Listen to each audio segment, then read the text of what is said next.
Start. Good afternoon, everyone. I am Samir Belave, Assistant Professor, Ram Gita Mahavidyalaya, Chimur, representing seminar topic on superconductivity. First of all, we will discuss what is superconductivity.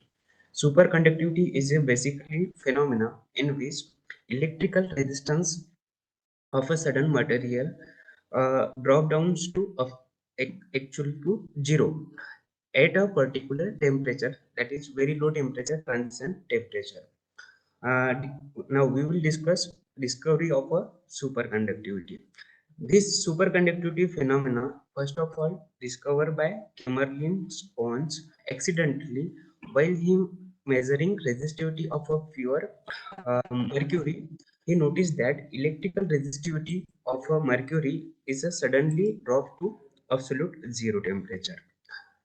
And for this discovery, he will get a Nobel Prize in 1913. Now, in our periodic table, there are 28 elements which represent this superconductivity phenomena. In this periodic table, the elements highlighted in a green color, which are representing superconductivity phenomena. Among them, niobium so highest transition temperature, that is 9 Kelvin. Means basically the superconducting elements, superconducting property, which is followed by the superconducting elements at a very low temperature, that is in between 0 to.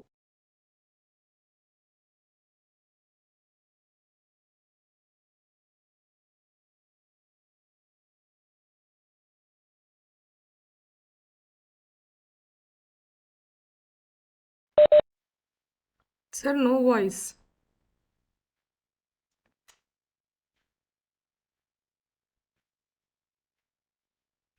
Participants, आपको आवाज आ रही है? नहीं ma'am. No, ma'am. Wait. Yes, ma'am. Samir sir?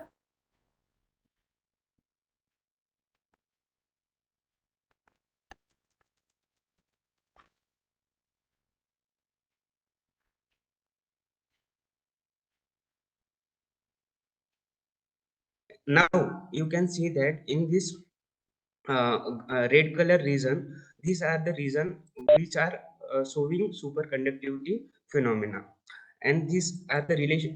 This is relation for a critical magnetic field versus critical temperature formula. Now, Misner effect. Misner effect is another important effect for a superconductivity phenomena. By this effect, we can see that it is actually opposes the magnetic field.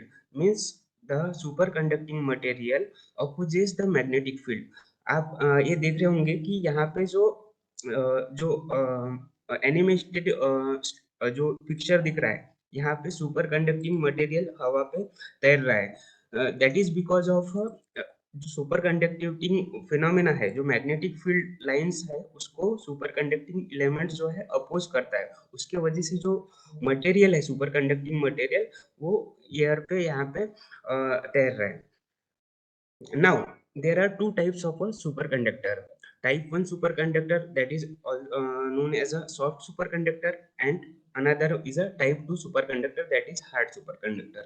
Basically, type 1 superconductor means soft superconductor which shows superconductivity phenomena at a very low temperature. That is in between 0 to 20 Kelvin. Means type 1 superconductor जो है वो only 20 kelvin तक के ही super conductivity phenomena show करता है, उसके आगे नहीं कर सकता. तो जो टाइप 1 सुपर कंडक्टिंग मटेरियल है, that is a pure elements. And type 2 super conductor जो है वो that is in alloy form. For example HgCuO, oxide in oxide form, uh, where two are more material mixed together and form type 2 material. Type 2 materials are artificial material which are scientists discover this material to show superconductivity phenomena at a high temperature. And the range of superconductivity for a type 2 superconductivity up till now, in a latest research work, we will reach 140 up to 140 Kelvin material show superconductivity phenomena. Now, in this graph, we will see that oxide material certain which show superconductivity at a up to 80 Kelvin, 90 Kelvin, this superconductivity phenomena. Now, BCS theory. BCS is a this is the most important theory which explain the superconductivity phenomena, and this theory is based on electron phonon interactions. In this animation, we see that Cooper pair, that is a pair of electron passes through this lattice. That is so explain superconductivity. And this theory is discovered by three scientists, Bardeen, Cooper, and Sieper. That is also that's why it's known as a BCS theory. What is Cooper pair? This idea of a Cooper pair, electron-electron pair, first of all given by scientist Cooper. That's why it is called as a Cooper pair. And the binding energy for this Cooper pair is a very less, but that is 10 raised to power minus 3 electron volt. And in this Cooper pair, electrons are in joined with opposite spin. That's why net spin for a electron, this Cooper pair is a zero. That is or integer spin. That's why it's so Bose-Einstein condensation. And now applications of a superconductivity. Superconductivity is applicable in a maglev train, SQUID, superconducting quantum interference devices, RF cavity for colliders, scientific industrial NMR facilities, powerful superconducting magnets, NMR tomography. Thank you. Yes, thank you, sir.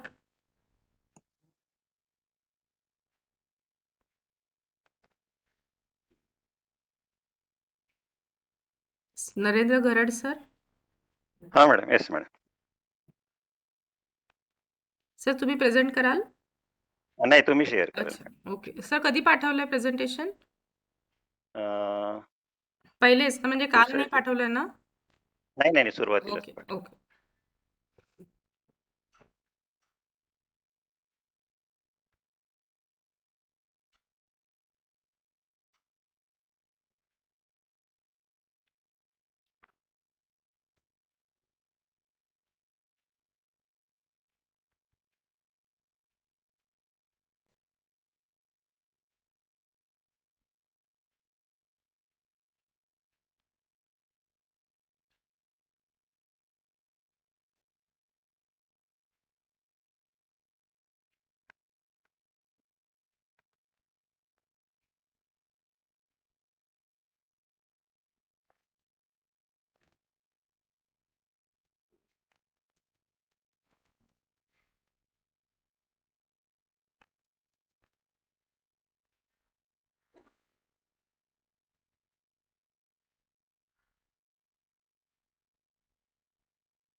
एक minute ma'am.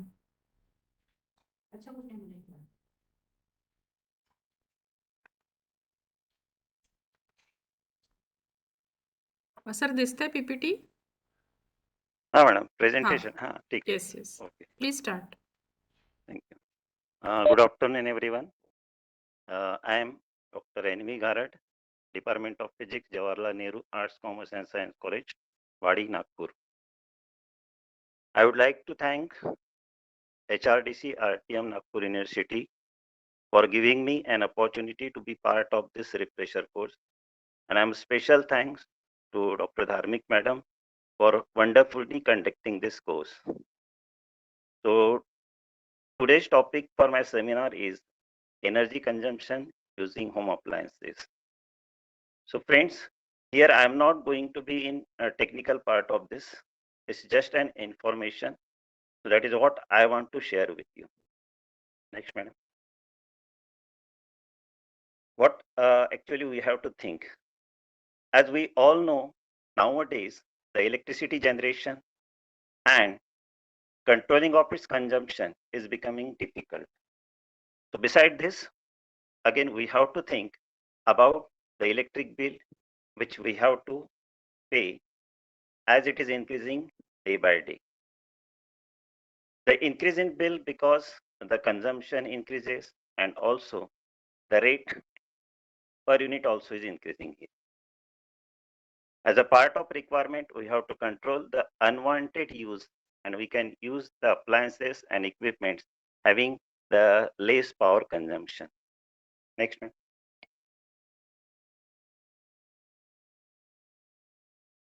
So let's see how the electric bill is calculated here.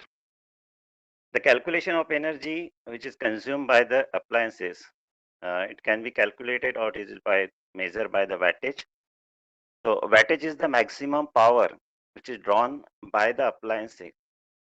Power is the current drawn by appliances, that is measured in amperes, or that is current in amperes, multiplied by voltage used by the appliances. The amount of energy an appliances consume can be estimated by amount of energy is equal to wattage into time. So here we can observe this 1 kilowatt hour. That's what we measure is as unit. That is what the energy consumed by the home appliances. Next, madam.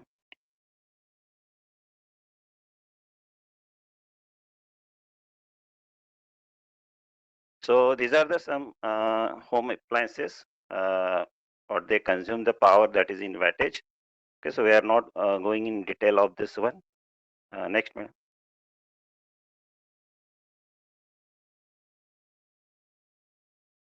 Okay, so let's see this particular term. Here we are having some of the home appliances that their wattage is given in the second column. Normally in hours, daily use is given in the third column.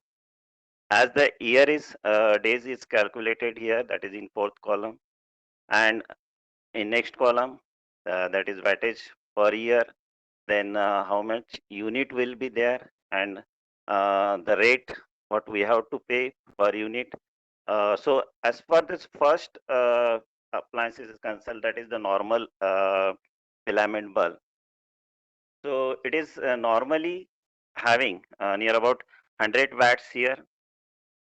So if it runs for 6 hours per day, 330 days in a year, so nearly the what unit consumed is 198 here. As the calculation for the rate is, that is what we rate 7 rupees per unit. Actually, it varies from state to state. I have just taken it as a round of one. So the bill for the year for this bulb is found to be 1,386. Again, in the next row, if we calculate for the CFL bulb, so it is found to be this 277. Similarly for LED bulb. So other appliances may cost for the year this much amount of the particular bill here. Okay. So next, madam.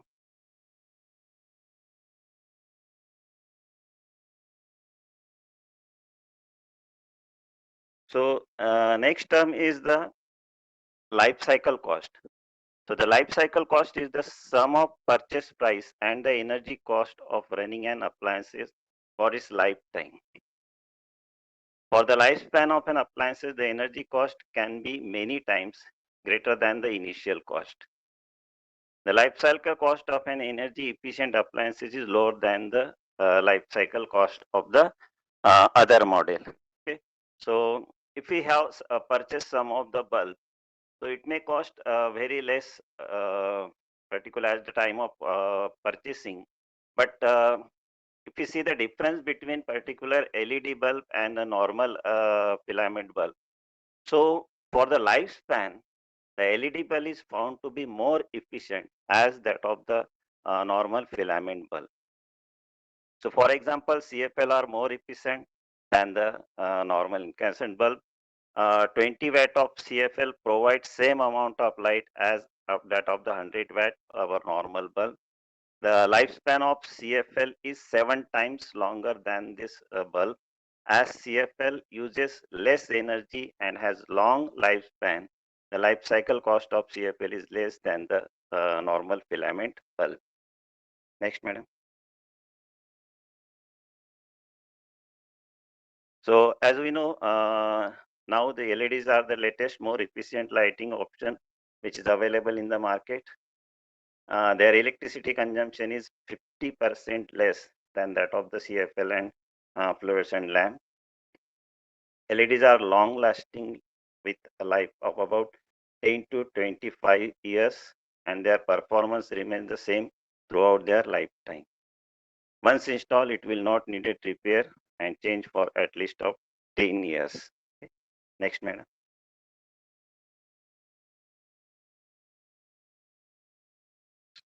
So these are some consumption comparison between LED. Okay, so we are not going to this one. Next, madam.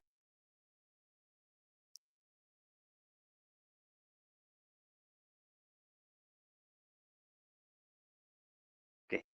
So actually, this is what the main what we have to think about. That is the phantom power. So many appliances draws a small amount of power, even if they are switch off. And this is called a phantom power. Switch off, it means if they are in plug in, so they draws a small amount of power here. So this occurs in appliances such as television, computers, and kitchen appliances. So now this load can be avoided by unplugging the appliances. So normally we observe that every time we just not have unplugged the some of these appliances. So we don't know that even if we are switch off them, till they are drawing some amount of power, and that is called the phantom power here. Now, if we see this, one computer has 20 watts of phantom power per hour. For 1 year, this power is comes out to be 200 kilowatt hour or unit. Now, if we consider here the 10 computer is goes, then it will be near about 2000 units. And if we calculate as per the rate which we have to pay, so if we multiply it by the 7, then you have to pay the 14,000 for that, and it's totally unwanted. And again, the power is consuming, that is not in use here. So this is what the one phantom power is, what we can easily avoid that one. Okay, next one.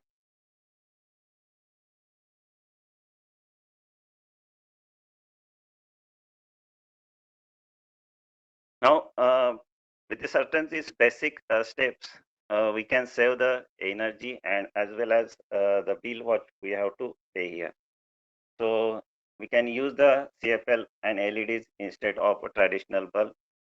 So they use 1/5 and 1/10 the energy and last for 7 and 50 times as long. So as when the refrigerators don't turn on all time, it is not on all time. It has a cycle on and off. Okay, so basically we all know this one, but unfortunately we just neglect all these things. So don't leave the door open for the longer time. Avoid putting hot food into freeze. Allow it to cool first. Okay, so these all things are known to us, but unfortunately we just go on neglecting that one. Defrost the freezer regularly to keep it running efficiently. Place your refrigerator away from the heat sources. Now there are certain instruments or home appliances, they are permanently plug in, such as televisions, stereos, and computers. So as we know, they cause the phantom power here. So these appliances have the phantom power. So thus, by switching off completely and unplug them, rather having them standby, wasted energy can be cut down. Next, madam.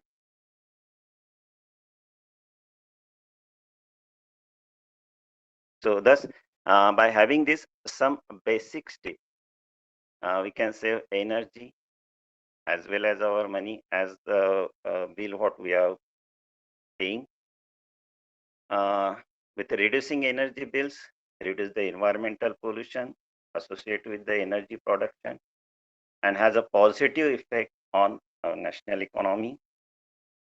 So it is necessary to save energy for the benefit of the nation by having some small practice what we can have in our home. Okay, so that is what from my side. Thank you. Thank you. Thank you, sir. Thank you.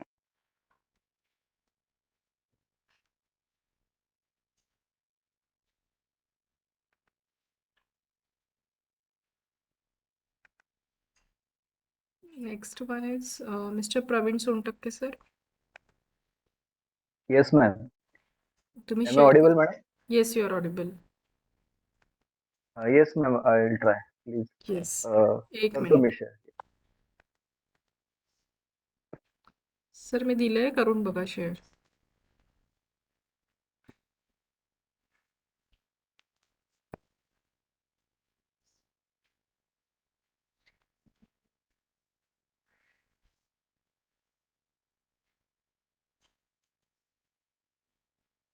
Madam, is my slide visible?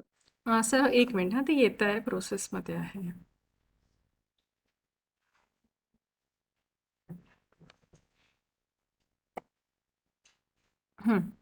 Visible है sir. Sir एक minute, मला थोड़ा announce हे करायचं है कि इसके बाद है अर्पित सर और अमित बंसोड़ सर. उसके अलावा और जो आगे प्रेजेंटेशन है उसमें से किसी को देना है आज presentation.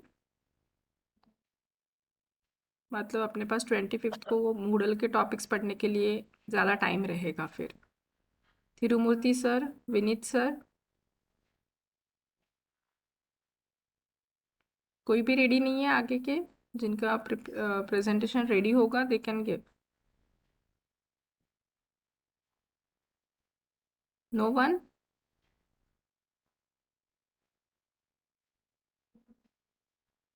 Vijith Meshram,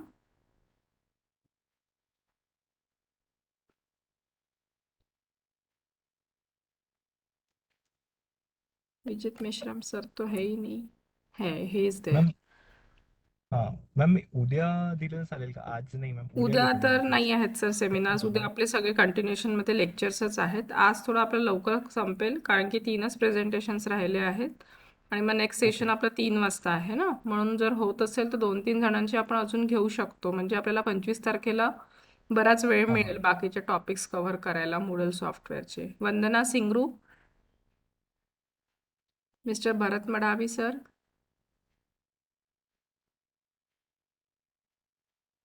doctor Gahane, doctor प्रेमचंदर,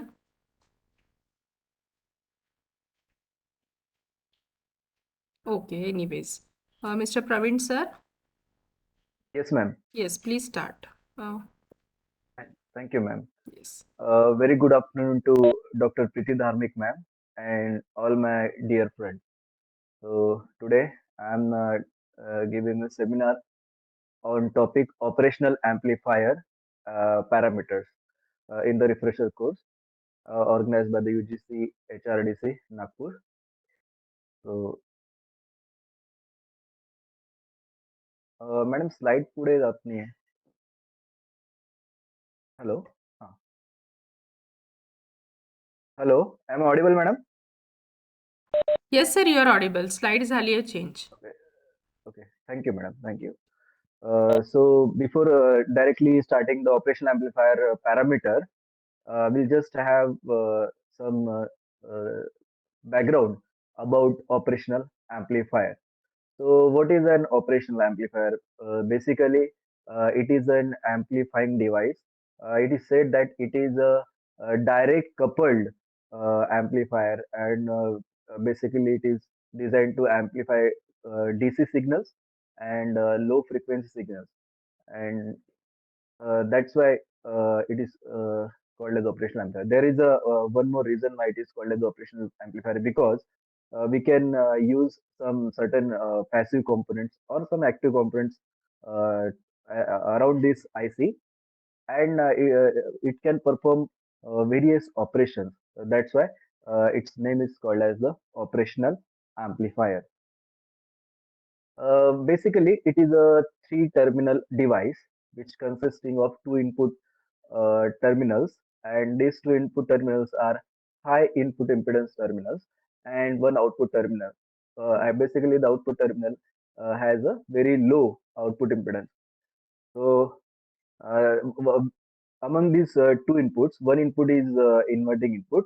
We'll see in the diagram later on in the next slide. So, one is the inverting input, and another is the non-inverting input terminal, which is the inverting input is marked with a negative sign to indicate that it will invert the whatever the signal is applied to it, and the non-emitting input is marked with a positive sign indicating that whatever the signal applied, it will not change its phase, but it will just amplify the signal. And the third terminal is the output terminal, which has the capability of either sourcing a current to the externally connected device, or it can also sink the current.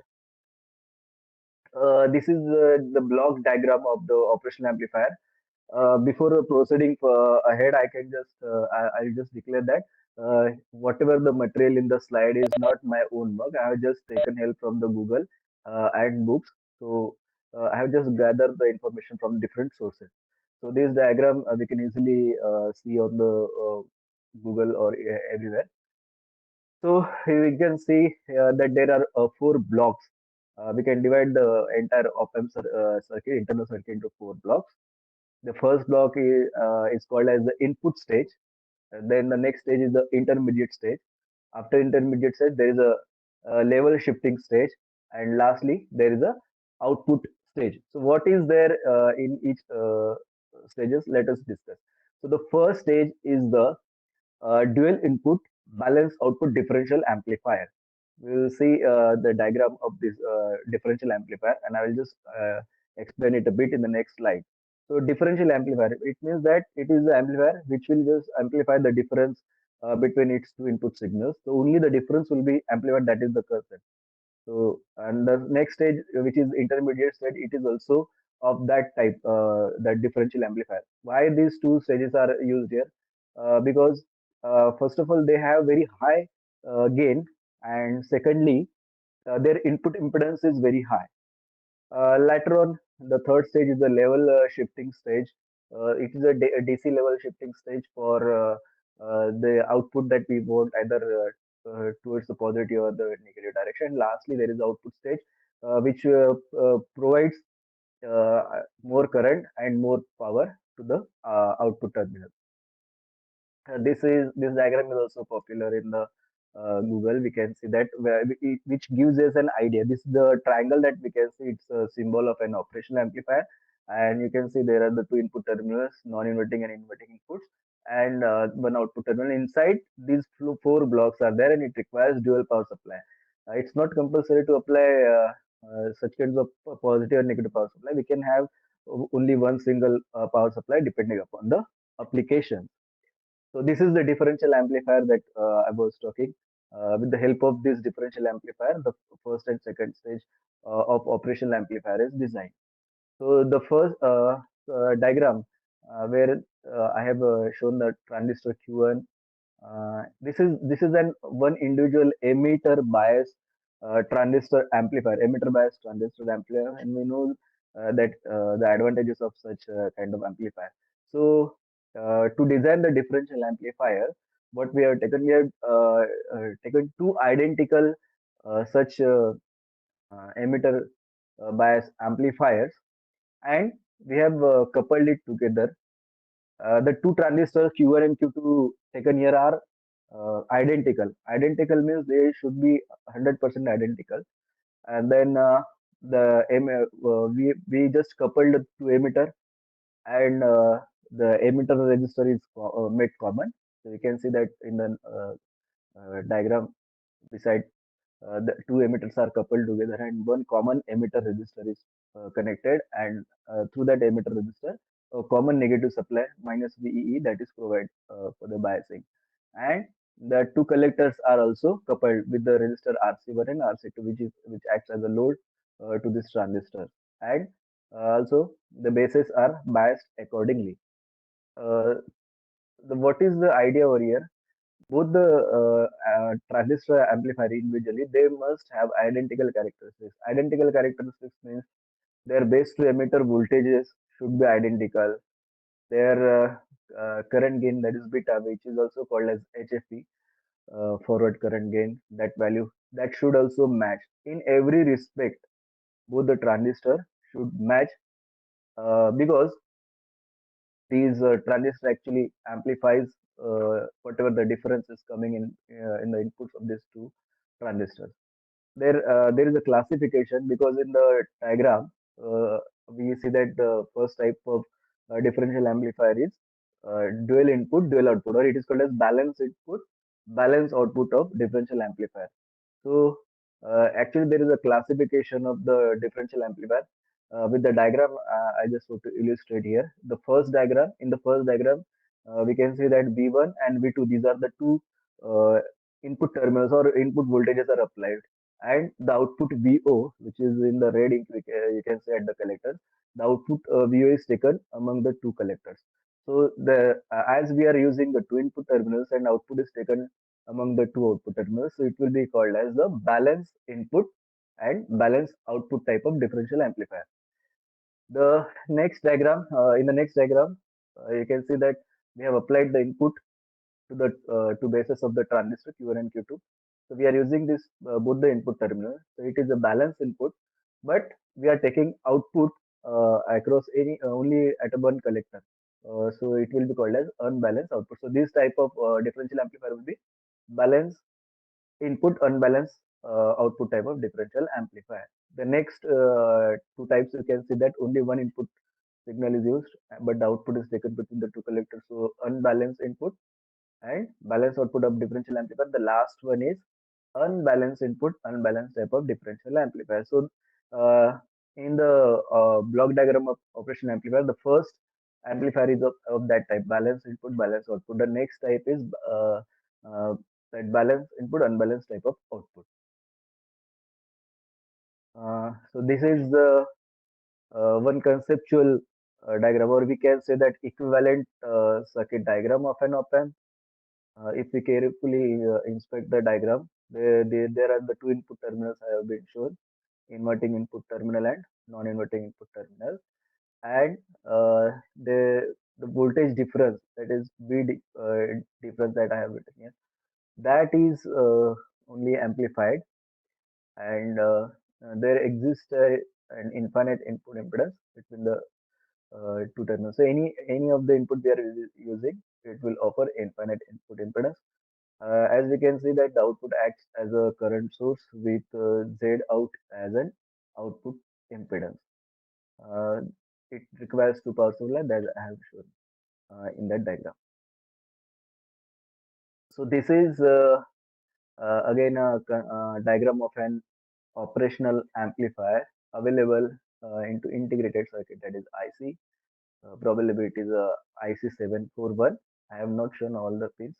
So it's a 8-pin IC. Among that, the 8 pin of that IC is not used. The pin number 2 and pin number 3 of that 741 IC is used as a inverting and non-inverting terminal. Pin number 4 is used to apply negative power supply. Pin number 7 is used to apply a positive power supply. Pin number 6 is used for the as a output terminal. The two pins has been missed, pin number 1 and pin number 5, that are for the offset null adjustment. I will try to explain it when I will explain some of the op-amp parameters.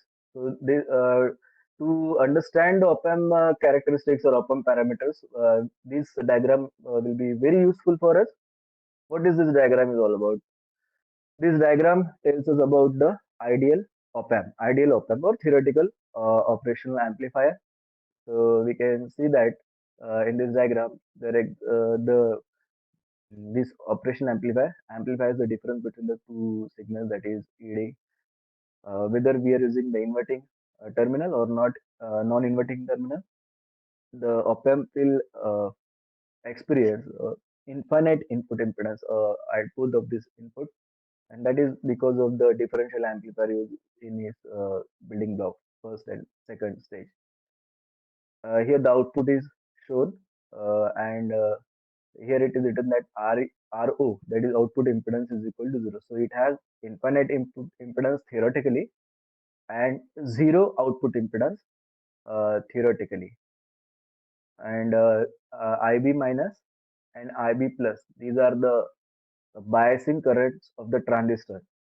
Please recall that the first stage is of differential amplifier, and this differential amplifier is made up of the BJT or the transistor. So the base current IB minus is the input current of inverting input transistor, and IB plus is the input current of the another transistor. So these actually, ideally, these bias currents are zero.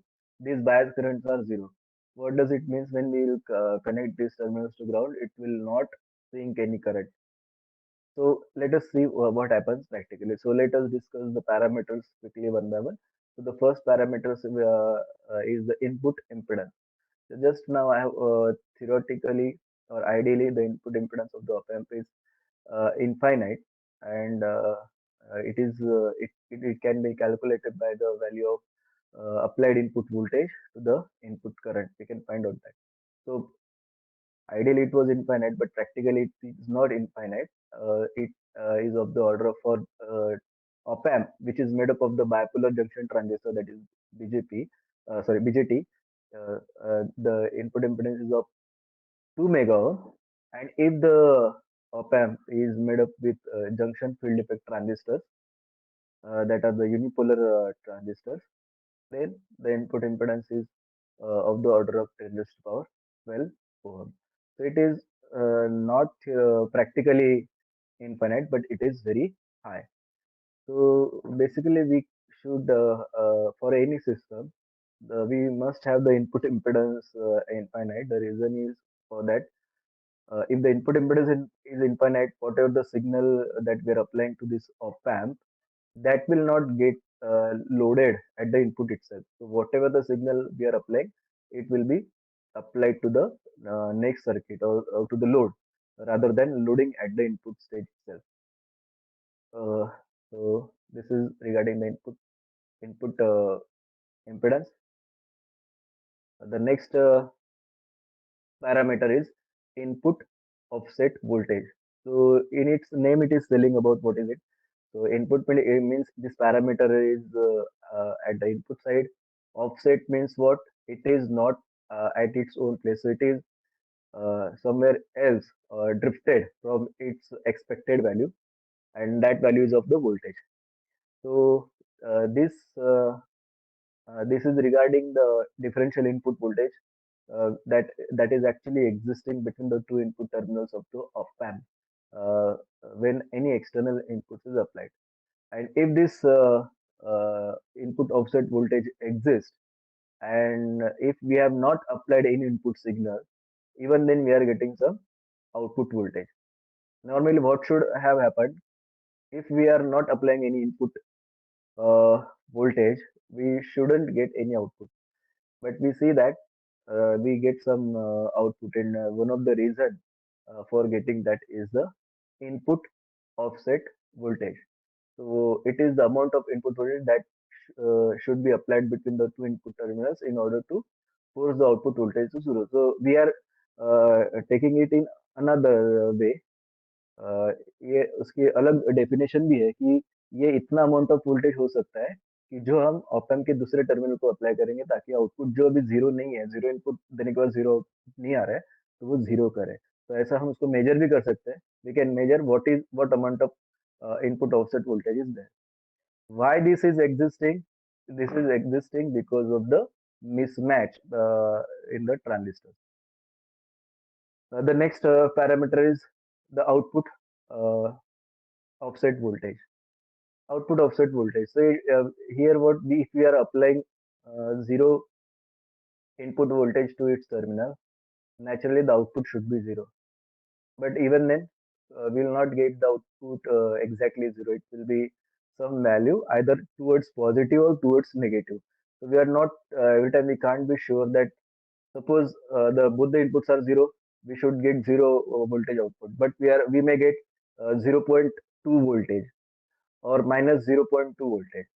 So at some point we may not be we are not caring about 0 point plus or to minus kind of error, but in the applications where very accurate output is required, then this much voltage is of very high concern. So we need to work around that. So this voltage can be nullified.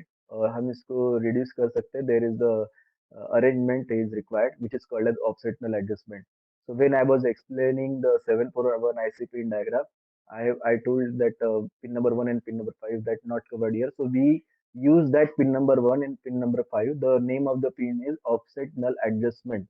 Offset null adjustment means when the op amp is not giving zero for a zero input signal, zero output for zero input signal, then we apply some voltage between these two terminals to make the output zero. And when it is calibrated, I'll say that it is when it will be calibrated, because for zero input it should give zero output. Once it is calibrated or it is set, then we should apply the actual input signals, and then the readings can be trusted. The next parameter is input bias currents and input offset current. So these are the two quantities which are regarding the input current.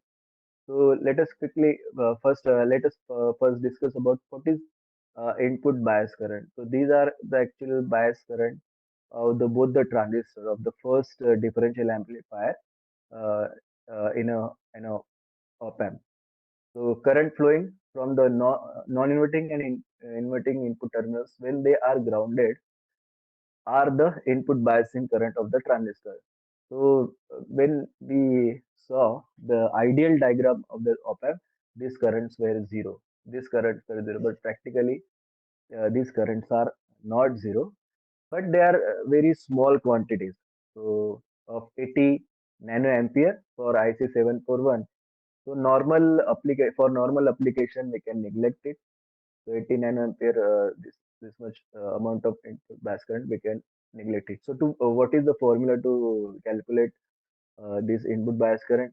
We take the IB plus means biasing current of non-inverting terminal plus biasing currents of inverting terminal.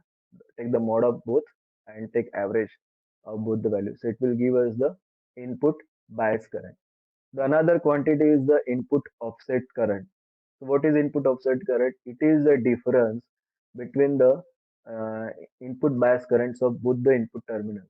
We just take the difference between the modulus of both the values, and that will give the value idea of input offset current. What is the effect of both these two values, input bias current and input offset current? If there is a input offset current present, that can cause the op amp to generate output even then there is no input voltage is applied. So for the output offset voltage, these quantities are also responsible. The next parameter is open loop voltage gain. Open loop voltage gain. What is the meaning of the open loop application?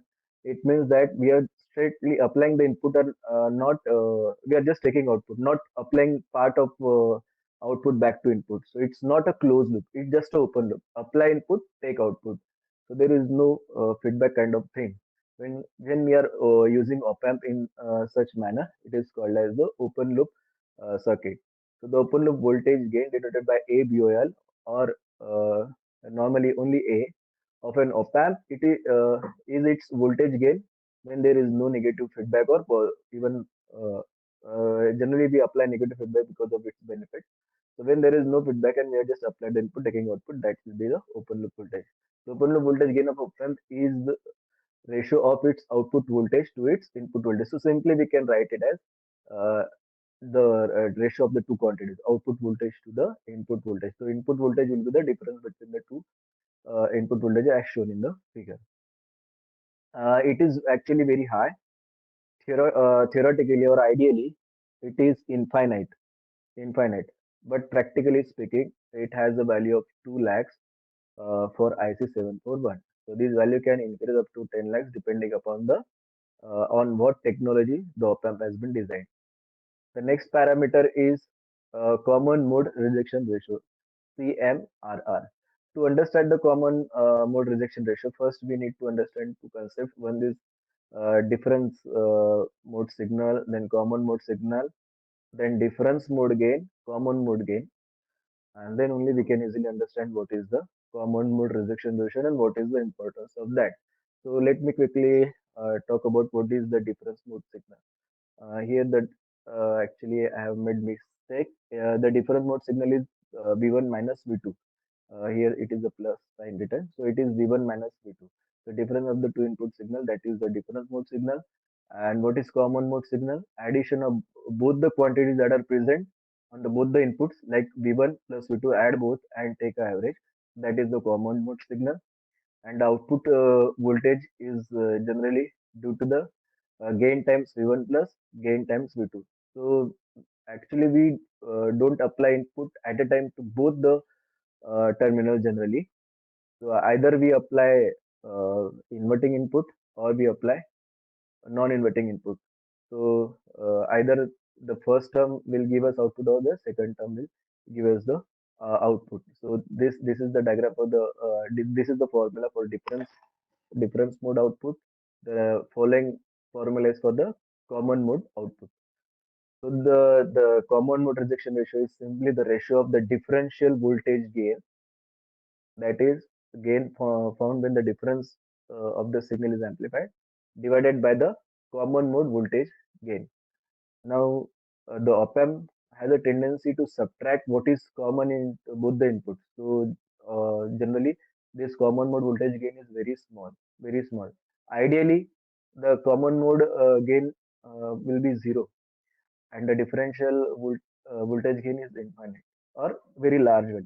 So the ratio, if we take the ratio, it is ideally it is infinite. Ideally it is infinite, but practically what happens due to the slight mismatch in both the transistor and in both the transistor circuit, whatever the theoretically put, it is not achieved 100%. Therefore, we get some amount of common mode voltage gain, and when we take this ratio, its value is fairly very large. And as it is a large number and as it is a ratio, we can also mention into the logarithmic scale as CMRR is equal to 20 log of AD by CM. The next parameter is power supply Sir, rejection your ratio. time is up. Kindly sum up. Yes, ma'am, sorry. How many Just slides are quickly, there? Remaining slides? I think 3 4 slides. Yes, do it Ma'am, fast. yes, ma'am. Yes, ma'am. This is a very important parameter. So, what it parameters tells if one voltage of fluctuation takes place in the power supply, then how many percentage of or how many amount of output voltage changes. So, actually, it should not happen that the power supply fluctuation shouldn't, but it is not in our hand. So, this fluctuation get occurs. So, you can see that the power supply supply voltage rejection ratio. It is also called as the power supply rejection ratio or PSS. It is given by the change in the output voltage to the change in supply voltage. So generally for 741 it is 150 microvolt per volt. Means that if 1 volt fluctuation occurs in the power supply, 150 microvolt will be the change in the output voltage. Large signal voltage gain, it is just simply the ratio of the output voltage to the input voltage. Lastly, the output impedance. We have just discussed that ideally it should be zero, but practically it is not zero. It is very small. Why the output impedance should be zero or very small? Because then the signal should be easily coupled to any of the next system or next load. We don't know what kind of a load we are going to connect and what will be its input impedance. If the output impedance of RAM is very small, it is easy to couple with the next system. for 741 op amp, the output impedance is very small. This is last parameter probably. So it is the gain bandwidth product for this op amp. Probably this is study for 741 IC 741. It tells us about the gain bandwidth product. So this is the frequency response graph of an op amp. So frequencies are different. Uh, a signal of different frequencies applied and the gain is found out.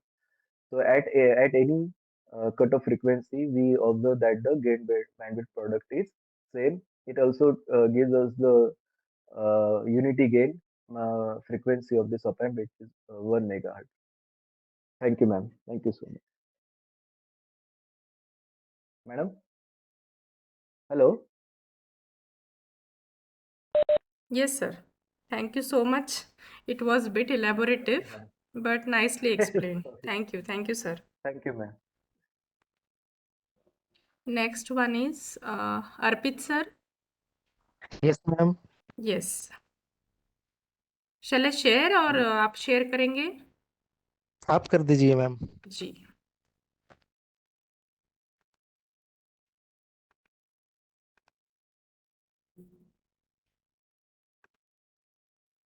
आपने भेजा है ना presentation?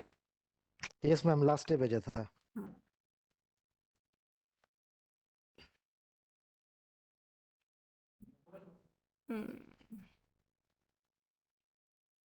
Sir अभी कल परसों भेजा है क्या? कल पिछले कल मैम ओके, तो जस्ट अ मिनट. हाँ, लेट मी अगर नहीं डाउनलोड है तो इट. मैम मैं कर दूं आप कर सकते हैं क्या? ठीक है, आप कर दीजिए. मैंने अभी तक वो कल वाले परसों रिसेंट वाले डाउनलोड नहीं करे हैं. जस्ट अ मिनट, मैं ओके आपको मैम शेयर ऑप्शन देती हूँ. एक minute. Okay ma'am okay but sir आप मोबाइल से ज्वाइंड है. Yes ma'am can you share from mobile? Yes ma'am yes yes, आप ट्राई करिए. Okay ma'am okay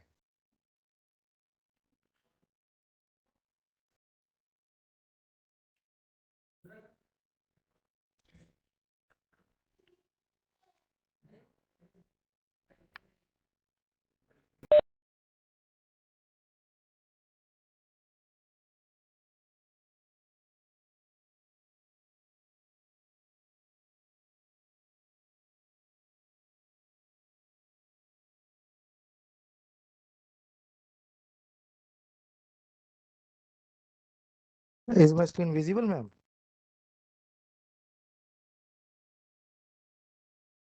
hello not yet sir, अभी तक नहीं हुआ है. मैं भी इधर से डाउनलोड कर लेती हूँ. अगर आपके तरफ से कुछ प्रॉब्लम होगा तो I will share, don't worry.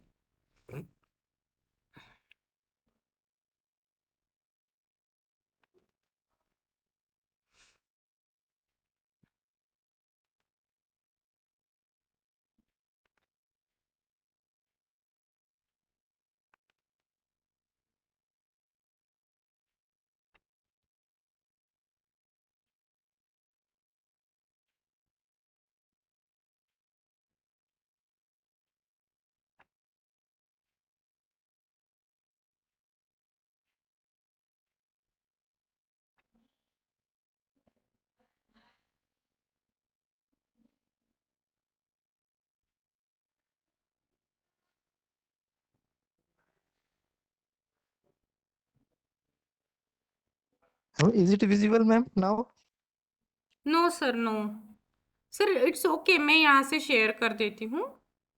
Okay ma'am okay हाँ, ओके मैं डाउनलोड कर रही हूँ अभी. Just wait. जी ma'am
Yes, sir. Can you see PPT? Yes, ma'am. Yes, ma'am. Yes, please. Kindly maximize. Yes, please start. Okay. Okay. Very good afternoon to all. I am Arpit Kais, Department of Physics, Government Degree College, Jasimpur, Himachal Pradesh. Today's topic of my seminar is Karnaugh map, or generally known as the Kmap. Next, ma'am, please.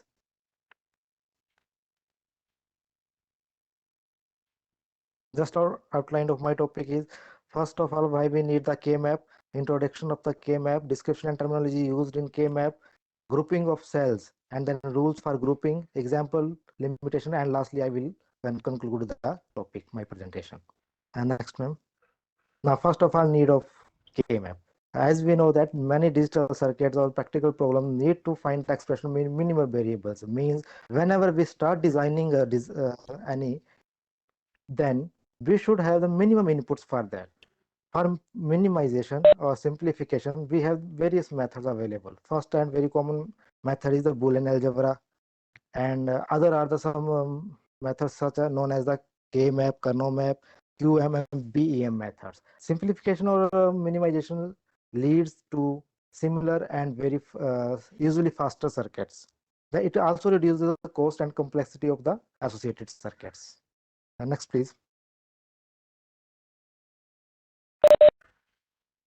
Next, ma'am. Yes, yes. Now, algebraic or Boolean expressions or procedures. When we apply the Boolean expressions, there are so many rules and laws we have to remember that.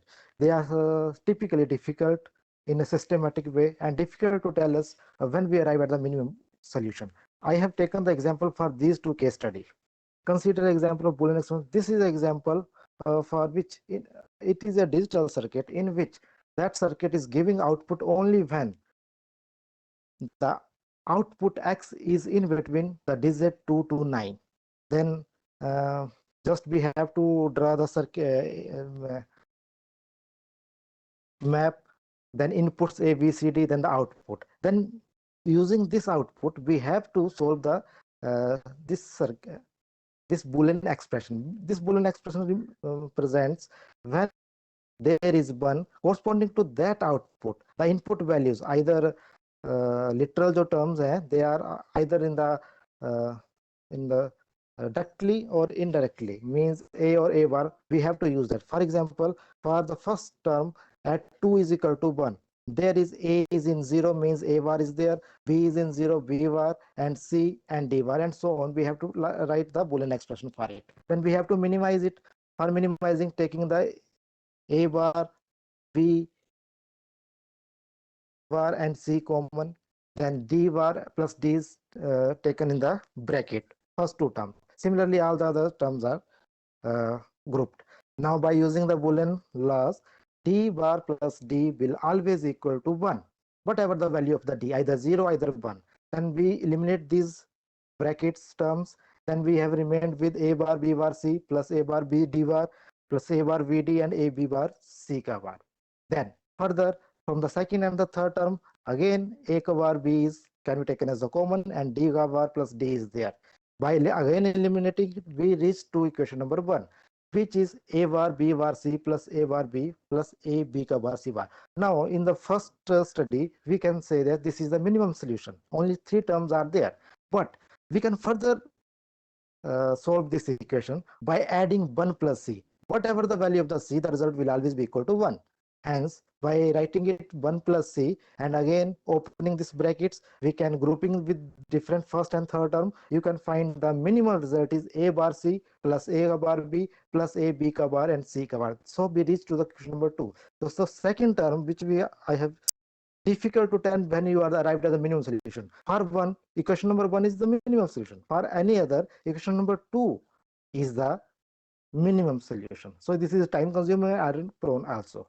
And this is the circuit corresponding to equation number 2. And next, please. Now, this is the difficult method why we say Boolean expressions are difficult. Now, Kmap. Kmap is a systematical way of simplifying the Boolean expression. Maris Karnaugh, a telephonic engineer, developed the Karnaugh map in labs in 1953 while designing the digital logic based telephonic switching circuits. This is also known as the Kmap. This method overcome the main difficulty of the Boolean expression, and it gives the most simplified form of the expression directly in the graphical method. Next, please. Description and terminology of Kmap. Initially, let us see by taking an example. This function, first function in the right top, the fxy is equal to xy, and gate is taken here. So the truth table for it is 0 0, for 0 0 it is 0 0 1 is again 0 1 0 ke liye bhi 0, and lastly 1 and 1, the value is 1. When we solve, we have to solve this by function method or Boolean algebraic method. But when we try to solve any circuit with the use of Kmap, then this truth table can be represented as shown in figure 2. And horizontally, y is varying 0 to 1, and vertically, x is varying 0 to 1. So the four terms x bar, y bar, that is represented as 0 0 or m0, then x bar y, x bar, and x y, these are represented in the matrix form. So Kmap is a matrix that represents the output values of a Boolean function. It is similar to the truth table. Instead of being organized into rows and columns, the Kmap is an array of cells in which each cell represented binary value of the input variable. The output value placed in each cell are derived from the min terms of the Boolean functions, and a min term is a product term that contains all the possible function variables once. And for Boolean expression, for each Boolean expression having n variables, there are 2 raised to power n cells. For example, in the AND 2 input AND gate, there are only 2 inputs are there. So 2 raised to power 2, only 4 cells are available here. Next, please.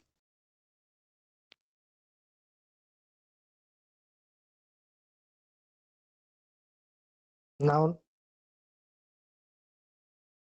for 3 input variables, there are 2 raised to power 3 is equal to 8 cells. They can either be horizontally or vertically. A hard and fast method. Say x is vertical and by z is along horizontal. Similarly, if x y can be in vertical and z can be horizontal, both are the in same and equal. But we have to see the main difference is that when we try to write, they are always changed in the gray codes. Gray codes means only one digit will be changed. From 0 0 we have to change 0 1. Then by rule we have to change to 1 0. But here we will use 1 1. Only the first literal have to change 0 to 1, and second is 1 remains as the same. And lastly, the last literal is changed to this. So in writing, we have to remember this. M0, M1, M3 is before M2. Similarly, that can be on in the 4 cells. For 4 variables, 2 raised to the power 16 cells, and these are 2 variables along horizontal and 2 variables along the vertical. Then writing method is the same. M0, M1, M3 is before M2 and then M2. M4, M5, M6 is after the M7. And then M12, the last row that is also placed before the third row. M8, 9, 11, and 10 in the last row, and then M12, 13, 14, and 15. Only 16 cells are there. And next, ma'am.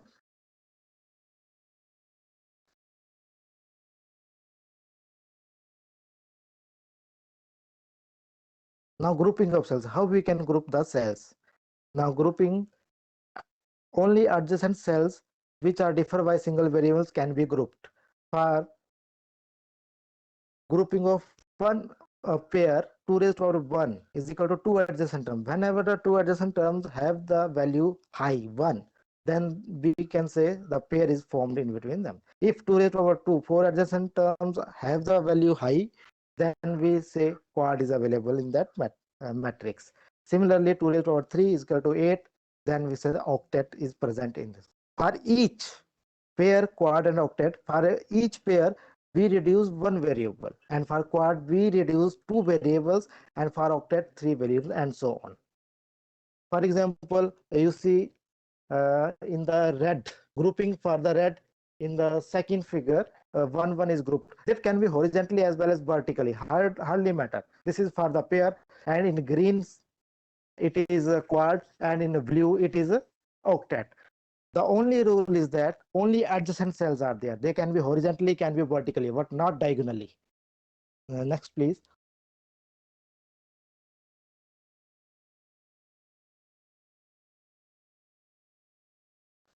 And now grouping, rules for grouping. Grouping can be either vertically, horizontally, or diagonally. Groups are only not allowed. Only vertically and horizontally are allowed. The number of ones, and then this is the example how we can solve. This is the same example which I discussed with the Boolean algebra. Same design 4-input digital circuit which gives you output only one, logic 1, whenever the input is in between 2 to 9. Lastly, we have discussed the same example with the Boolean expression. We can also solve it by using the Kmap. In using the Kmap, same A, B, C, D, 4 all examples and 15 are shown here. Now, for 2, 3, 4, 5, 6, and 7, 8, and 9, there is one value. So writing this, there is for 1, 1, first row, only last 2 digits are there. In the second row, all the 4s are there, and for the fourth row, 1 and 1. Now, how we can group? Grouping can be possible horizontally or vertically. First of all, we see the grouping of the, we have to group maximum possible values we have to kept in the group. First of all, there is the group in the red box. Only 4 digits, 1, 1, and 0, 0, and 0, 0, 0, 1 are have the one value. So one quad is there. Similarly, second, in a green box. Now we have to see that there is some overlapping in between the green and red. This is possible. The only not possible overlapping is that whenever totally a group is totally covered with the overlap with the second, then this is not possible. Now by solving this, first these 4 eliminate the 2 quad, eliminate the 2 variables, and you can see that A bar C is there. Secondly, in the green, you can see A bar B is there. And for the third one, which is in the black box, 1 and 1, only one variable will be eliminated, and that variable is your D, and hence A, B ka bar and C ka bar is there. And same, we can solve it by using the Kmap. This is no difficulty, very simple rather than the Boolean algebra. Then we can also solve the Kmap by using 5 variables and the 6 variables. This is the example of the 5 variables. We can use, there are 5 neighbors are available for each cell, and for solving this purpose, we have to 2 raised to power 5 is equal to 32. 16 plus 16, 32 cells are available, and we can, this is shown in the overlay method. A is equal to 0, A is equal to 1 for each D, E, and B, C. We have to write the 2 4x4 matrices. And in the 6th variable, in the next slide,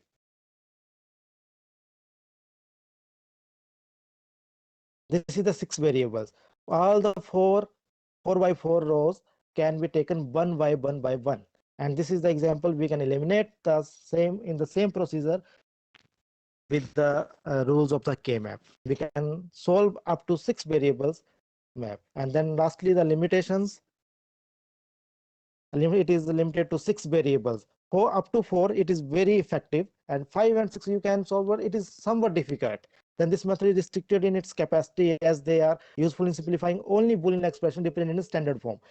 For solving the K-maps, you should have the SOP or POS forms, standard forms. Otherwise, you can't solve it. Then another limitation is it is not suitable for computer reduction. It can only be manually you can reduce the Boolean algebra. Then lastly, we have to take care of the field every cell. If you mistake by knowingly or unknowingly, the result will be totally different. And lastly, the conclusion of the K-map or advantage is Kmap is pictorial form of the truth table. Kmap provide the easy graphical method. You see the difference between the first example which I have taken in the second slide and the last slide.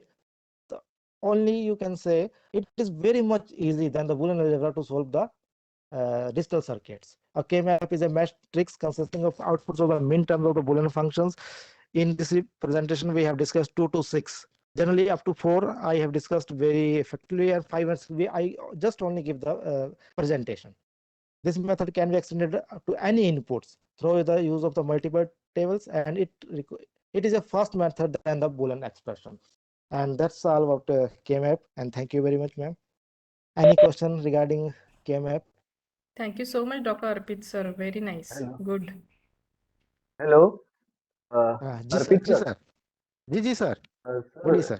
I just have one query that Ji sir. in the previous slide you said that Ji. computer reduction is not possible. Can you please elaborate why it is not possible? Can you, sir, please? Yeah, bilkul. Yes, sir. In computer reduction, there is some set of rules which can be used. For example, in QM method, which we have discussed in the very first slide, QM, there is some steps which can be followed by using the Kmap for solving the Boolean algebra. These steps can be taken by the computer. What these steps cannot be, you have to find in, ma'am, can you present the last slide, ma'am? Yes. Limitation से पीछे वाली ma'am, fifth or sixth variable. This one, sir? Last to this, ma'am. This one. 6 variable.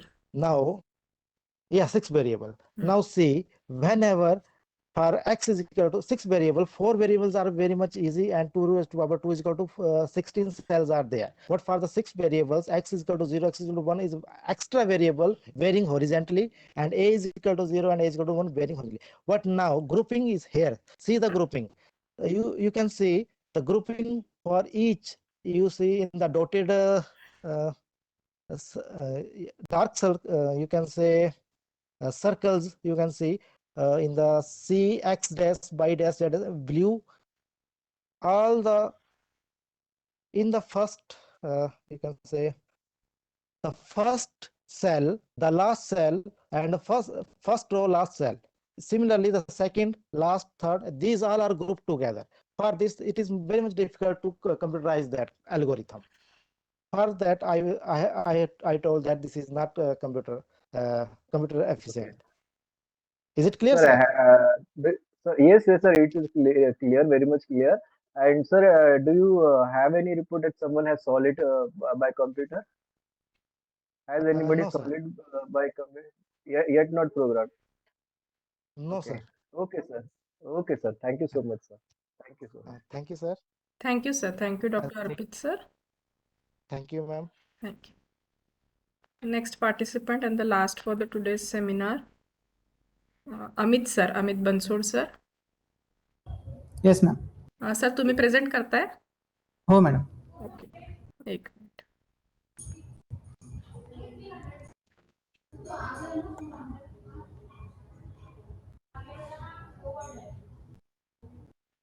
Yes sir, share करून पहा. Ma'am can't शेअरच्या येते. आता करा sir. बर.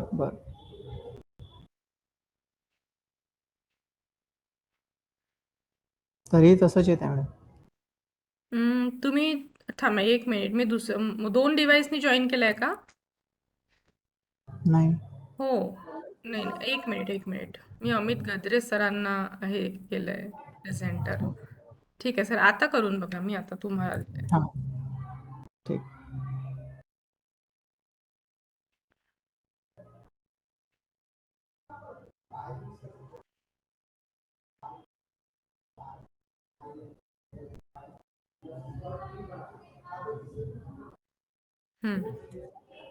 Yes sir.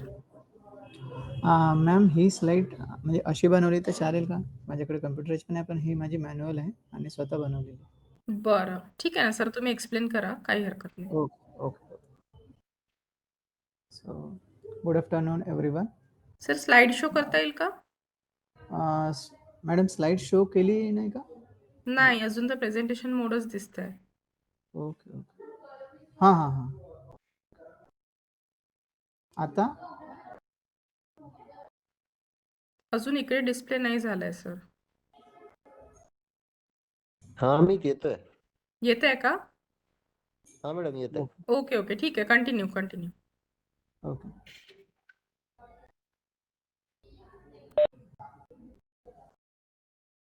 Okay madam. सुरू करा sir. Okay, madam. So good afternoon, one and all present over here. I am taking the very general topic, which is generally used in physics and chemistry and material science peoples. That is the concept in NMR spectroscopy. A lot of there in the chemistry part, but I am just taking it in the conceptual physics wise. So the spectroscopy, the word which is used for getting the information about the quality of the quantity of the element, like how much amount of that particular element is present in a material or a composite. And for the second reason, that is the molecular structure, we can identify those structure with the help of the spectroscopy. There are various kind of spectroscopy. If we elaborate to brief, like IR, infrared spectroscopy, which is used for the functional group identification, and the NMR, that is nuclear magnetic resonance spectroscopy, that is basically used to find out that how many number of different environments are present around a particular element. The identification of element or the quantity of element is another thing, and the environmental identification, that means in a particular environment, in how many such different environments a particular atom or element is there, that can be obtained from NMR spectroscopy. In NMR we can see that N means nuclear spin. Nuclear spin is due to the constituents present in the nucleus which are having spin. That are proton, that are neutron. We know that in an atom we have electrons, protons, neutrons, and many other things. We are taking only those particles into consideration that are having some charge. Electrons are having charge, protons are having electrons are having spin, protons are having spin. Though we consider only those elements which are having spin, we do not bother about the charge. Then the next one is the nuclear magnetic resonance. That means this magnetic field is due to the presence of the element which generate the magnetic field due to their motion. And then the resonance, that resonance comes from the matching of the frequency of the internal or the natural frequency with the external, that is the applied frequency by any means of the field. We know that there are electrons or there are charged particles which spins about themselves around a particular axis or about a particular axis, but they may rotate clockwise, they may rotate anti-clockwise, and due to their charge possessiveness, they generate the magnetic field around them. The magnetic field direction may be upward or may be downward, and depending upon the direction of the magnetic field of the neighboring constituents, they may get attracted towards themselves or get repelled from one another. We also know that in a particular orbital, in a particular box, if one spin is up, another spin is down, because in this diagram, if you can see that one S, that is south pole, can be attracted by the north pole of the other spin. Similarly, from one north pole can be attracted by the other south pole of the other element. Now these charged particles, when they rotate about a particular axis, they generate the angular momentum, which can be quantified as under root of s into s plus 1 h cross, where s is the spin quantum number. For an electron, that number is fixed, that is half. So it is very easy to find out the spin quantum number and the magnetic quantum number, that is from plus s to minus s, that is plus half to minus half. It's okay. But it is not the case with the nucleus. nucleus is having number of protons, more than one proton may be present in it. So if we calculate the spin which is represented by I, then we may have different values like 0, +1, -1, plus half, minus 3 by 2, and so on. This is the the middle diagram shows that the angular momentum of the electron can be obtained by under root of s plus 1 h cross with a multiplicity of 2s plus 1. If I take the s value, that is half, I get the two orientations. So possible orientations are plus half and minus half. That means upward or downward. Multiplicity basically gives us the information about how many such orientations are possible, right? So if instead of s I have I, that is the spin quantum number for the nucleus, then I can have the quantum number I can have different values. If I take only half the value of I, then multiplicity come out to be 3. So that means -1, 0, and +1. So there are 3 possible orientations with the same I, that is half, right? That is 1. Okay. So this can be seen here, that if a material is placed in the external magnetic field, then due to previously with in the absence of the magnetic field, these nuclear dipole moments are randomly orientated, so net magnetic moment is 0. But when the magnetic field is applied, external magnetic field is applied, they are trying to align themselves in the direction of the external magnetic field or anti-parallel to the external magnetic field. We can find the potential energy of these alignments, of the materials having these alignments. So in the energy diagram, you can see that prior to the application of the external magnetic field, the energy level is in the middle.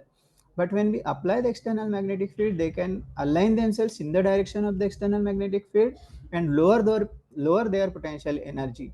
That means they are in the same direction with in the or with the external magnetic field, that is B, or they can de-align themselves, anti-align themselves, and goes to higher potential energy. The lower potential energy is called as alpha state. The higher potential energy is called as beta state. Okay. Then with these differences, the charges or the nucleon can change their state by absorbing the external energy, and that can be given to them from external photon energy, external radiations that are in the radio frequency region. Then when the radio frequency region, the radio frequency waves get absorbed by the lower energy nucleon, they change their state and goes to the higher state. How many number of such external photons have been absorbed by the low energy state constituent, that is that nucleon, reduces the transmission and enhances the absorption. So in the diagram, in the transmission diagram, transmission spectra, you can see the dip that corresponds to a particular energy that is being absorbed by the atom, which is corresponding to the energy difference between the low energy state and the high energy state. Okay. Then not all these nucleon absorb the energy or respond to the nuclear magnetic resonance. Only those which are having some spin respond to the NMR. If I is equal to 0, they do not get respond. They do not have NMR spectra. Only non-zero I values give rise to NMR spectroscopy. Such are proton, neutron, photon, gluon. So if we further go inside the nucleus, that there are some charges like proton and neutron also are having some charges internally, but the total effective charge is 0.